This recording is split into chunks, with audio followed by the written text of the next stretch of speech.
नमस्कार. मनोवर्धन योग संस्था महाशक्ती प्रतिष्ठान यांनी आयोजित योग साधना स्पर्धेचं आज आपण बक्षीस वितरण समारंभात सगळे भेटलो आहोत.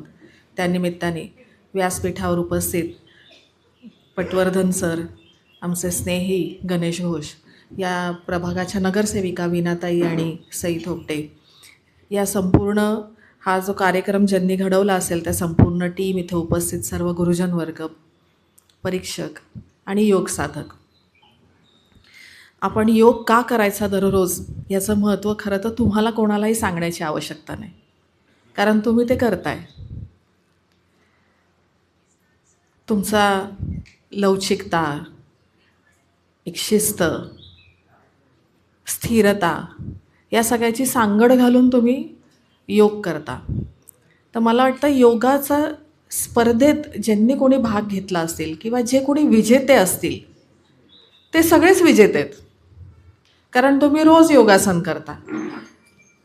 आपल्या आयुष्यात, आपल्या रोजच्या कर्मामध्ये कुशलता आणायची असेल तर आपण रोज योग केला पाहिजे. योगासनाचं ज्यांनी ज्यांनी इथे सादरीकरण केलं आहे त्यांनी हे केलेलं आहे, आणि ह्या क्षमतेमुळे, या कुशलतेमुळे तुम्ही तुमच्या आयुष्यात यशस्वी होणार आहात. त्यामुळे रोजच तुम्ही सगळे विजेते आहात. तर इथे ज्यांनी बक्षीस मिळवलं असेल त्या सगळ्यांचं, आणि ज्यांनी सहभाग नोंदवला, ज्यांनी सादरीकरण केलं, त्या सगळ्यांचं मी मनापासून अभिनंदन करते.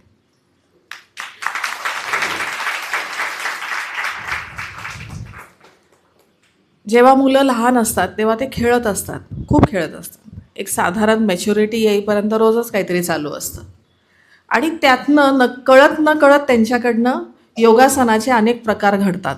आपल्यासोबतही तसंच झालं असेल जेव्हा आपण लहान असू तेव्हा. पण त्यानंतर आपल्याकडनं ते होत नाही, आपण खेळतही नाही. योगासन हा एक क्रीडाचा प्रकार आहे, आणि हा आपल्या जन्मापासनं आपण करत असतो हे सिद्ध झालेलं आहे. फक्त नंतर त्याचा विसर पडतो, आपण आपल्या कामात असतो.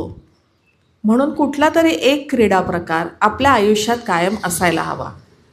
आता जे क्रीडापटू आहेत विविध क्षेत्रातले, ज्यांचं स्पेशलायझेशन असेल, ते रोज कोणी ना कोणी कुठल्या ना कुठल्या क्रीडा प्रकाराचं प्रॅक्टिस करायला जातात. परंतु एक सर्टन एज नंतर पुन्हा ते करणं शक्य होत नाही, मग ते योगाकडे वळतात.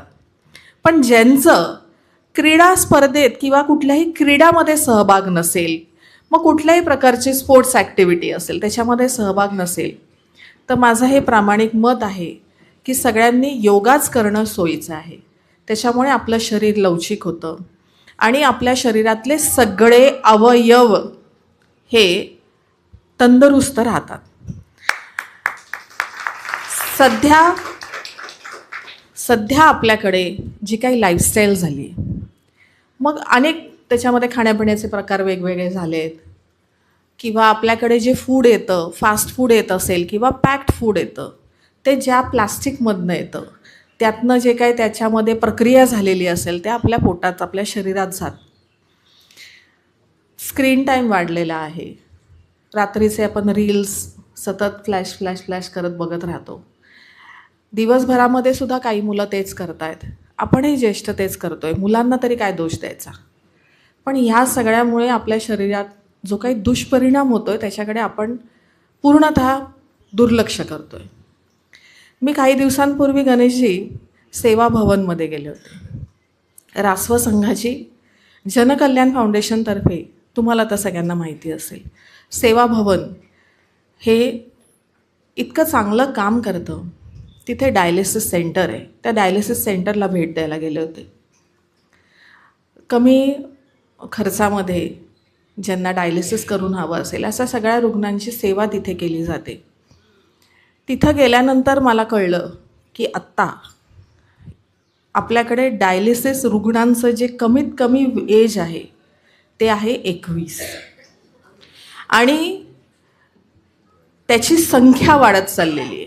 म्हणजे सर्वात जास्त तरुण वर्ग असा आहे ज्यांना डायलिसिसची आवश्यकता पडते.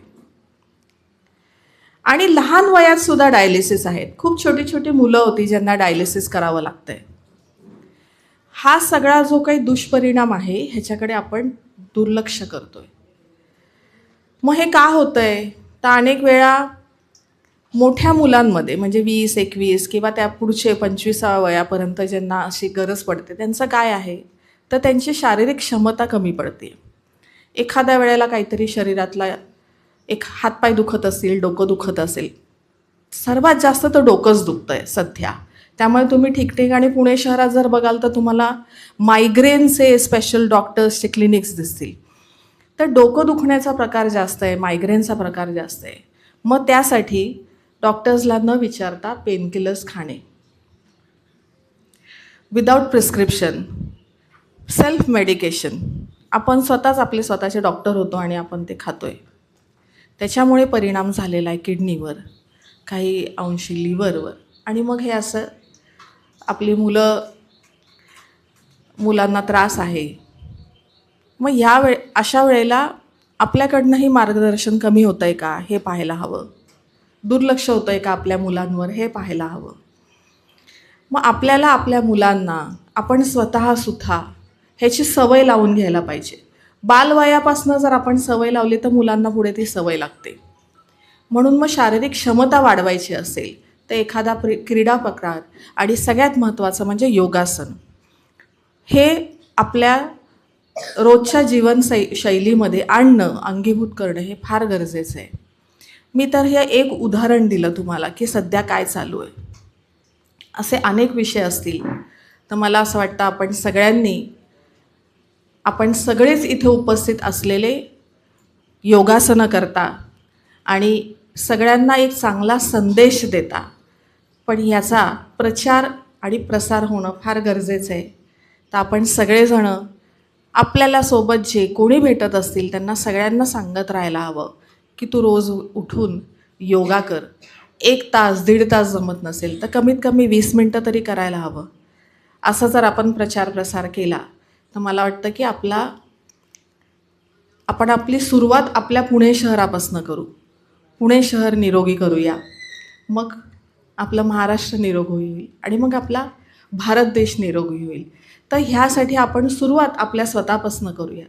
आपणच प्रचार प्रसार करूया आणि आपण सगळ्यांना योगा ह्याचं महत्त्व काय आहे हे आपण सगळ्यांना समजावून देऊयात.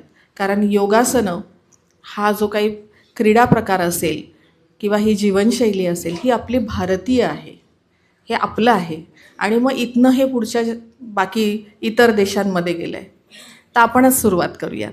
आपण इथे सगळ्यांनी मला बोलवलं, गणेश भाऊंनी मला बोलवलं, आपण सगळ्यांनी एवढा मान दिलात मला, त्यासाठी मी तुम्हा सगळ्यांचे आभार मानते. धन्यवाद.